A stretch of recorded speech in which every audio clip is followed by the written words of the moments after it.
ক্যারিবীয় দ্বীপপুঞ্জে আজও বিশ্রামে বাংলাদেশ দল। ছুটির দিনে যে যার মতো করে ঘুরছেন ক্রিকেটাররা, অনেকে সঙ্গী হয়েছেন পরিবারের সদস্যরাও। সেন্ট ভিনসেন্ট থেকে রেজওয়ানুজ্জামানের রিপোর্টে বিস্তারিত।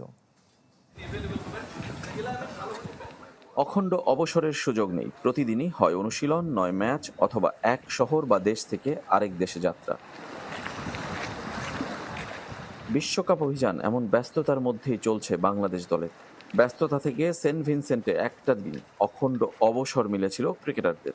ক্যারিবিয়ান সাগরের স্বাদ নেবেন না এমন কেউ আছে নাকি? তাসকিন আহমেদও তাই ঘুরে বেরিয়েছেন সাগরের নীল সবুজ জলরাশিতে, সঙ্গী তার স্ত্রী। দিনটা ছিল জুম্মাবার। নিয়ম মেনে জামাতে জুম্মার নামাজ আদায় করেছেন মাহমুদুল্লাহ রিয়াদ। বাকিরাও ঘুরে বেরিয়েছেন এখানে সেখানে, যার পুরোটাই সমুদ্র কেন্দ্রিক। যে 5 তারকা হোটেল স্যান্ডালসে ক্রিকেটারদের আবাস, সেটাই সাগরের কোল ঘেঁষে গড়ে ওঠা অবকাশ যাপনের সেরা জায়গা। কোনো নিশ্চিত হয়নি স্বপ্নের সুপার 8, তবে 3 ম্যাচে 2 জয়ের টাইগারদের হিসেবটা এখন অনেকটাই পরিষ্কার। কোনো সমীকরণের মার প্যাচ নয়। শেষ ম্যাচে নেপালকে হারাতে পারলেই মিলবে সেখানকার টিকিট। প্রশ্ন তবে শেষ 8-এ কাদের প্রতিপক্ষ হিসেবে পাচ্ছে বাংলাদেশ? দর্শক উন্মাদনার টিকিট কাটার সুবিধে দলগুলোর লজিস্টিক ঠিক করার বিবেচনায় গেল 2 আসর অর্থাৎ 2021 আর 2022 সালের টি-20 বিশ্বকাপের আদলে এবারও দলগুলোর সিডিং ছিল পূর্ব নির্ধারিত, যেখানে থাকছে দুটো গ্রুপ 1 আর 2। আইসিসি টুর্নামেন্ট শুরুর আগেই জানিয়েছিল Bharat A1, England B1, Australia B2, West Indies C2, দক্ষিণ আফ্রিকা D1 এবং শ্রীলঙ্কা D2 হিসেবে সুপার 8-এ খেলবে। শর্ত ছিল যদি কোনো দল সুপার 8-এ উঠতে ব্যর্থ হয় তবে তাদের পরিবর্তে যারা উঠবে তারাই জায়গা করে নেবে পূর্ব নির্ধারিত সিডিংয়ে। যেহেতু বাংলাদেশের গ্রুপ অর্থাৎ গ্রুপ অফ ডিতে বিদায় হয়েছে লঙ্কানদের, সেই হিসেবে D2 এর সিডিংয়ে সুপার 8-এ যাবে টাইগাররা, যেখানে ইতোমধ্যে চূড়ান্ত হয়েছে 3 প্রতিপক্ষ। চলছে প্রেডিকশন গেম নগদ অ্যাপে। প্রেডিকশন করে জিতুন জিক্সার বাই টিভি, স্মার্টফোন সহ আরো অনেক পুরস্কার।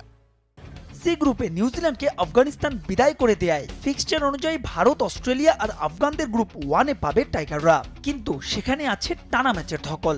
21 জুন বাংলাদেশ সময় সকালে সাকিবরা লড়বে প্রবল প্রতিপক্ষ অস্ট্রেলিয়ার বিপক্ষে। পরদিন অর্থাৎ 22 জুন রাতে একই ভেন্যুতে ভারতের বিপক্ষে তৃতীয় ম্যাচ। সবশেষ 25 জুন সকালে আফগানদের বিপক্ষে মর্যাদার লড়াই। উইকেটের বিবেচনায় এবারের বিশ্বকাপকে বলা হচ্ছে সবচাইতে উন্মুক্ত আসর। পারফরমেন্স বলছে শুধু সুপার 8-ই নয়, নাজমুল হোসেন শান্তদের সামনে সুযোগ রয়েছে বিশ্বকাপের সফরকে আরও দীর্ঘ করার। তবে দূরের সেই বাতিঘর নিয়ে আপাতত কোনো ভাবনা নয়। টাইগারদের এখন প্রথম কর্তব্য নেপালকে হারানোর। বিশ্বকাপে সুপার 8 প্রায় নিশ্চিত করা বাংলাদেশের হয়ে এবার আরও বড় স্বপ্ন দেখছেন বল হাতে টাইগারদের অন্যতম গেম চেঞ্জার রিশাদ হোসেন। তিনি জানিয়েছেন যে সমালোচনা হলেও সাকিব আল হাসানে কখনোই আস্থা হারায়নি ম্যানেজমেন্ট। সেন্ট ভিনসেন্ট থেকে রেজওয়ানুজ্জামানের আরও একটি রিপোর্ট। বিশ্বকাপে এখন পর্যন্ত বাংলাদেশের গেম চেঞ্জার কে?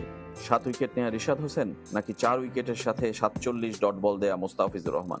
বিধ্বংসী শুরু এনে দেয়া তাসকিন, তানজিম হাসান, সাকিবের অবদানকেও ভুললে চলবে না। তবে এটা নিশ্চিত, বোলিং ডিপার্টমেন্ট দল হয়ে খেলার চেষ্টায় সফল তারা। যখনই বোলিংয়ে আসি তো চিন্তা করি যে টিমকে কিভাবে কিছু দেওয়া যায়, সেটা উইকেট দিয়ে হোক, সেটা ডট বল দিয়ে হোক। আমি চেষ্টা করছি, জাস্ট বাকিটা আল্লাহর ইচ্ছা। সফল বোলারদের তালিকায় সাকিব না থাকলেও তার উপর বিশ্বাস কখনো হারায়নি দল। সাকিব ভাইয়ের প্রতি কখনোই আমরা আস্থা হারাবো না। সাকিব ভাই, আমরা জানি যে সাকিব ভাই বিগত দিনগুলো কত কি করে আসছে, তো আমরা অবশ্যই সাকিব ভাইয়ের উপর সবার বিশ্বাস আছে।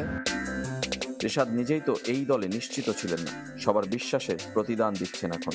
বিশেষ করে অধিনায়কের আস্থার প্রমাণ দিয়ে চলেছেন। শান্ত ভাই আমাকে অনেক বিশ্বাস দিচ্ছে যে তুই পারবি, ইনশাল্লাহ চেষ্টা কর, বাকিটা আল্লাহর ইচ্ছা। সুপার 8 লক্ষ্য পূরণের পথে থাকা বাংলাদেশ আরো অনেক বড় স্বপ্ন দেখছে। সুপার 8-এ ইনশাল্লাহ আমরা আরও বেটার কিছু করবো ইনশাল্লাহ। চেষ্টা করছি যে নিজের সামর্থ্য যেটা ওটা ডেলিভারি করার। কখনোই মনে হয় না যে আমরা হারার জন্য নামছি বা হারতেছি। সবসময় চিন্তা করছি আপনার রেজাল্ট লাস্ট বলে দেখা যাবে। চাপ আসলে কিছু না, আমরা যখন 11 জন মাঠে নামি তো চেষ্টা করি যে সবাই এক থাকার জন্য। কেউ না কেউ প্রতিদিন তো একজন ভালো খেলবে না, তো চেষ্টা করি ডে বাই ডে ইমপ্রুভ হচ্ছে।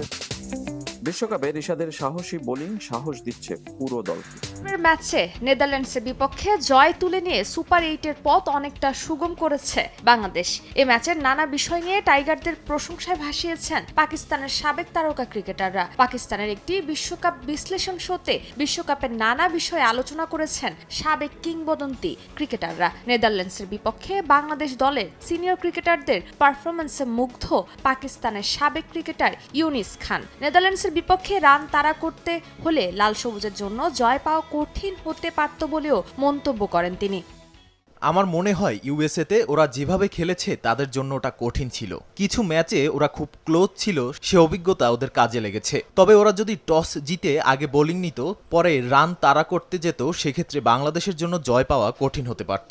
ব্যাটিং কিংবা বোলিং সব জায়গায় ওরা এই ম্যাচে ভালো খেলেছে। আমি শুধু একা সাকিবের কথা বলতে চাই না, সবাই খুব ভালো খেলেছে, বিশেষ করে অবশ্যই সাকিব এবং রিশাদ।